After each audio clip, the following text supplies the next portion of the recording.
Ketika terhubung, Marlowe langsung mengajak Langston bertemu dengan berpura-pura ada hal penting yang harus dibicarakan. Langston pun mengiyakan permintaan Marlowe dan ia akan berangkat 20 menit lagi. Dengan cepat, Richard CS segera bersiap menuju lokasi pertemuan, sedangkan Russo diperintah Richard untuk mengamankan anak kandung Marlowe. Hey, look, So we better get it right. 20 menit kemudian terlihat Marlowe yang sudah berada di lokasi untuk bertemu Langston, sedangkan Richard CS tengah bersembunyi. Namun ternyata Langston telah menyadari kehadiran tim Richard hingga terjadilah aksi tembak-tembakan. Richard, kill it!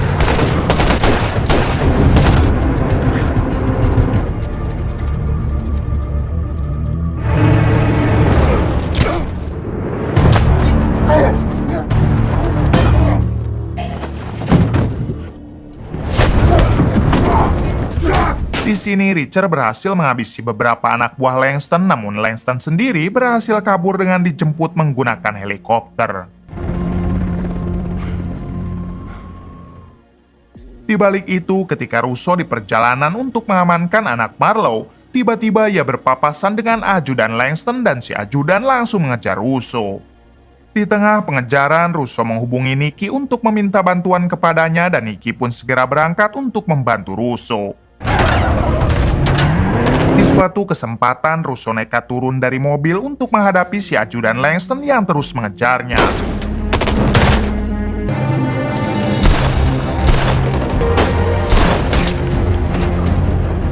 Namun sayangnya di sini Russo harus tertembak yang membuatnya tergeletak tak sadarkan diri.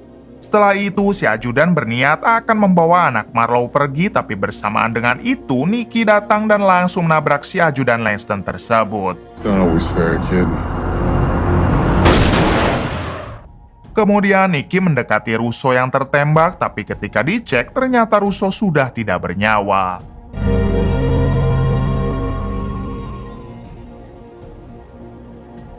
Keesokan harinya terlihat Richard dan tim yang sedang bersedih atas tewasnya Russo.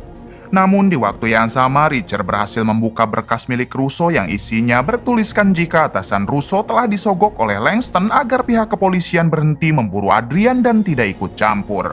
Saat itu juga Richard segera mendatangi atasan Russo untuk menginterogasinya. Setibanya di sana, dengan mudahnya Richard dapat memojokkan si atasan dan langsung menanyakan kapankah Langston akan melakukan transaksi rudal dengan Adrian dan di mana tempatnya. Si atasan bersumpah jika